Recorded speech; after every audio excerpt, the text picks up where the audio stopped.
खीर बनवणार आहे, तांदळाची खीर बनवणार आहे. खवा वापरून आपण तांदळाची खीर बनवणार आहे. त्यासाठी मी हा 1 वाटी बासमती तांदूळ घेतला आहे. हा आपण धुवून घेणार आहे. धुवून आणि थोडासा कापडावर सुकवणार आहे. पाणी टाकून स्वच्छ असा 2-3 पाण्याने मी धुवून घेणार आहे. होता मी धुवून काढला आहे, तो आपण चाळणीमध्ये उपसून घेतला आहे. त्याचं पाणी आपलं पूर्ण आपण त्याला निथरून द्यायचं आहे आणि आपण ते आता कापडावर सुकवणार आहे. अशा प्रकारे कापड पसरवायचं आहे आपल्याला आणि यावर हा तांदूळ सुकवायचा आहे. तुम्ही कोणताही तांदूळ वापरू शकता. मी हा बासमती तांदूळ घेतलाय. सेंटेड छान खीर लागते याची. याचं आपण थोडंसं सुकून देणार आहे आणि मग मिक्सरमध्ये दळून घेणार आहे. याला मिक्सरमध्ये काढून घेतले. आपले तांदूळ असे सुकले बघू शकता तुम्ही. आणि हे संपूर्ण जरी तुम्हाला टाकायचे असले तर तुम्ही टाकू शकता, पण मी हे दळून घेणार आहे. मी हे असं दळून घेतलंय. थोडंसं रवाळच ठेवायचं आहे आपल्याला. आता आपण बनवूया खीर. पण 1 चमच्यावर थोडंसं साजूक तूप घालणार आहे. आपण त्यामध्ये तांदूळ परतून घेणार आहे. आपण जे दळलेले तांदूळ ते आपण दळून घेणार आहे. यामध्ये मी परतून घेणार आहे. बघू शकता तुम्ही. अशा प्रकारे आपल्याला हे परतून घ्यायचे.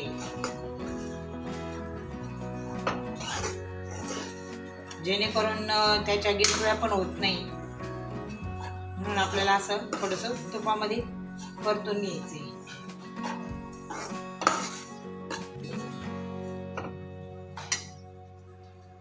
असा हा परतून झालाय. बघू शकता तुम्ही. अशा प्रकारे आपल्याला हा तांदूळ परतून घ्यायचा आहे. त्यानंतर यामध्ये मी दूध घालणार आहे. अर्धा लिटर दूध हे घालणार आहे यामध्ये. यामध्ये आपण हा तांदूळ एकत्र शिजून घेणार आहे.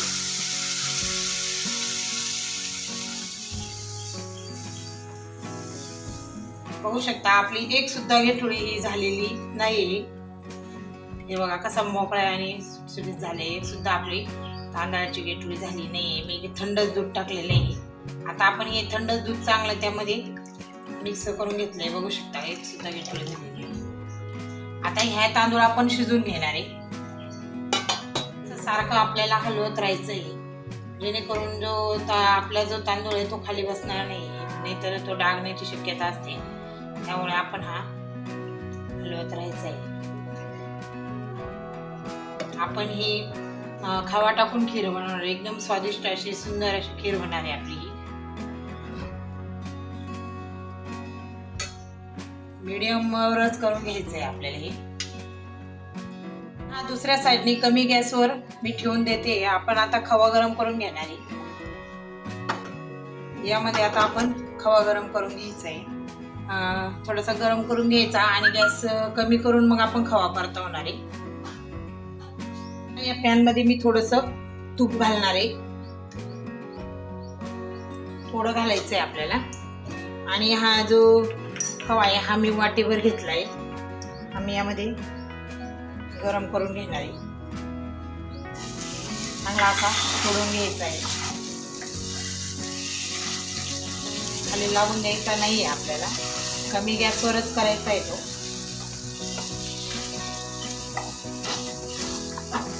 बघू शकता तुम्ही.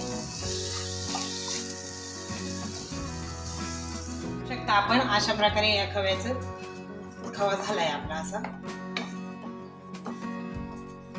तुम्हाला जितका हवा असेल तितका, अजून जास्त जरी घालायचं असेल तर तुम्ही घालू शकता. हा थोडाच घातलाय मी. वाटीवर असेल माझा, छोटी वाटीवरून आहे. आता आपण हा खिरीमध्ये घालणार आहे. तो आता आपण यामध्ये घालणार आहे. आपल्याला याच्यामध्ये मिक्स करून घ्यायचा आहे तो.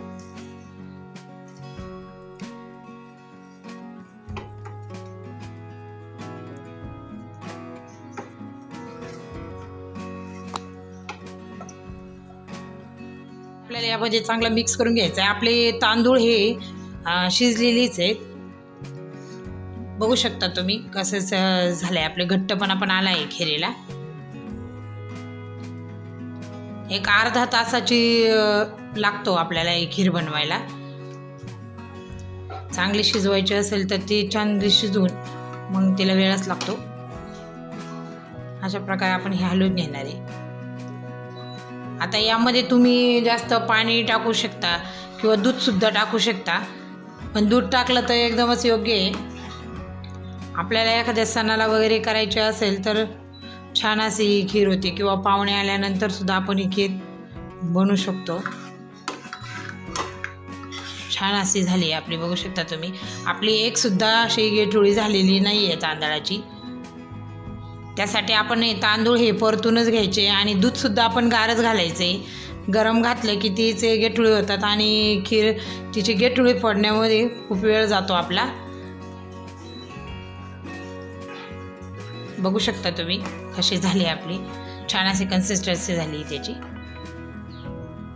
मध्ये आपण साखर घालणार आहे. या वाटीनेच मी तांदूळ घेतला होता, त्याच वाटीने मी यामध्ये साखर घालणार आहे. अजून 1 वाटी साखर घालावी लागेल आपल्याला. गोडाचं प्रमाण तुम्हाला वाटेल त्या प्रकारे करू शकता. तुम्हाला जास्त जर गोड हवा असेल तर तुम्ही जास्त टाकू शकता. आता मी अजून 1 वाटी टाकणार आहे.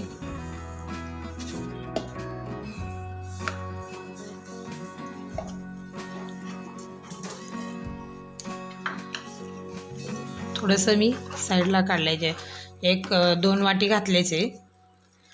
बघू शकता तुम्ही कसं झालं आहे. आता आपण याचं पाणी झाल्यानंतर यामध्ये मी नारळाचं दूध काढून घेतलं आहे ते टाकणार आहे. त्या नारळाच्या दुधाने त्याची टेस्ट थोडीशी जरा वेगळीच येते, खूपच छान येते. तुम्हाला वाटत असेल तर तुम्ही टाकू शकता, उपलब्ध नसेल तर तुम्ही त्यामध्ये आपलं घरचं गाईचं दूध घातलं तरी चालेल. खिरीमध्ये साखर ही पूर्ण विरघळली आहे, बघू शकता तुम्ही. आता यामध्ये मी ते दूध घालणार आहे. नारळाचं हे दूध आहे, हे मी अर्धा लिटर दूध झालं आहे. आता हे यामध्ये मी घालणार आहे.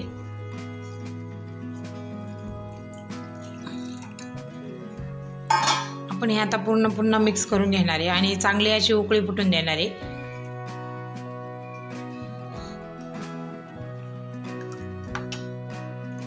असं हे तूप गरम करून घेतलंय. आता यामध्ये मी खसखस घालणार आहे.